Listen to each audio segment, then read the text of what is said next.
I did a review of Goldeneye a couple years ago, but I figure I'll give it another crack at the review, considering now that I've been watching the franchise from beginning to end. I got a little bit more background on the previous movies, which I didn't really have a couple years ago. I've watched a lot of the James Bond movies a couple years ago, but not all of them up to this point. So I get a little bit more context in this one.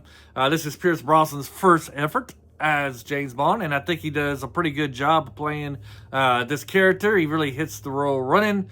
And to me, I don't know. I think I always liked Pierce Brosnan's James Bond, and up to this point, from what I've seen of Connery, Moore, Dalton, and I never can pronounce the guy who did In Her Majesty's Service, Lubitsky.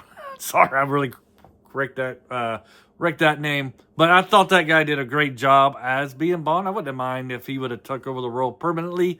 However, I don't know, maybe because I grew up more with Pierce. He's kind of like my favorite James Bond. With Moore, it was kind of more, he was all suave, a little cheesy at times, if I may say that word. And then with Timothy Dalton, it was all grit. He took it very serious. He didn't really get too much light action comedy parts of it. He was very stern. Like the Stone Cold Killer, like you would probably see more in the books. I feel like Pierce Brosnan does a good job playing both of those, like the suave James Bond and like the grit James Bond, like Timothy Dalton. I thought he did a great balance.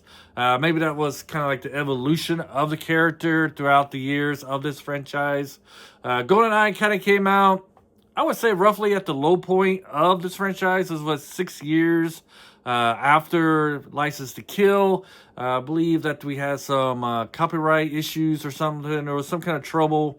I can't remember off the top of my head, but it was kind of some trouble with MGM at this time with James Bond. And so we have GoldenEye, and it takes place right after the fall of the Soviet Union, and it's basically what this movie is about.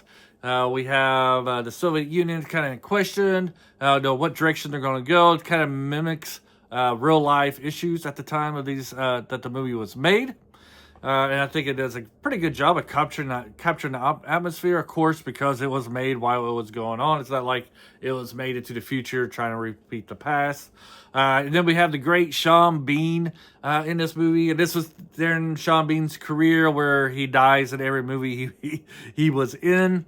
And Sean Bean plays his character very well, 006, the traitor villain. And then, you have the great futuristic technology that can go and shoot a beam and basically incapacitate any technology in that area.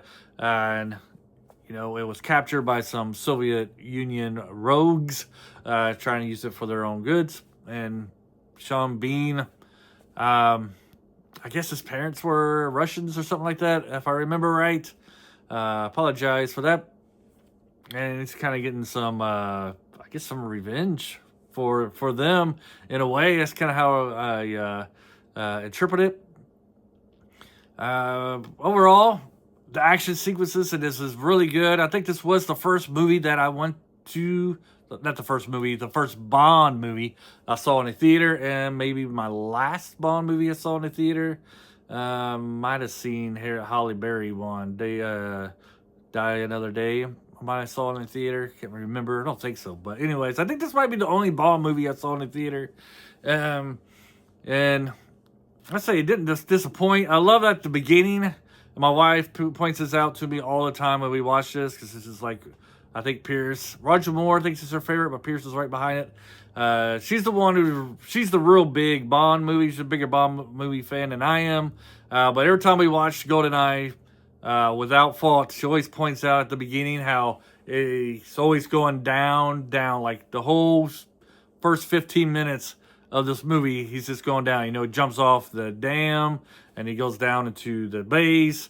He gets onto an airplane, and of course it goes down. She always points that out. I was like, it's kind of unbelievable, like how far up of the altitude was this for him to always be traveling down at the beginning of the movie?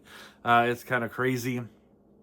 As for Goldeneye, I think this probably is the. I'm trying to think here. Either this one or the one with Michelle Yeoh is probably the best Bond of Pierce Brosnan. Always kind of like the Halle Berry one, Die Another Day. I put that up there. I know a lot of people don't like it because at the end of the ice scene, that doesn't bother me that much for some reason. It is kind of over the top, but let's face it, the Bond franchise has a lot of over the top action scenes like that. But this one is a solid movie, one of the better Bond movies of the franchise. Making a strong comeback for 007. If this one would have flopped, we might have never got another Bond movie after it. But it was strong and very enjoyable. And like I said, Pierce Brosnan does nail this role. What's your thought on GoldenEye? Do you guys enjoy it? Do you like it? Do you hate it? Where would you place it? What do you think about Pierce Brosnan's effort playing James Bond? Is he one of the better ones or one of the worst ones? Let me know in the comments below. Until then, have a great day. Bye.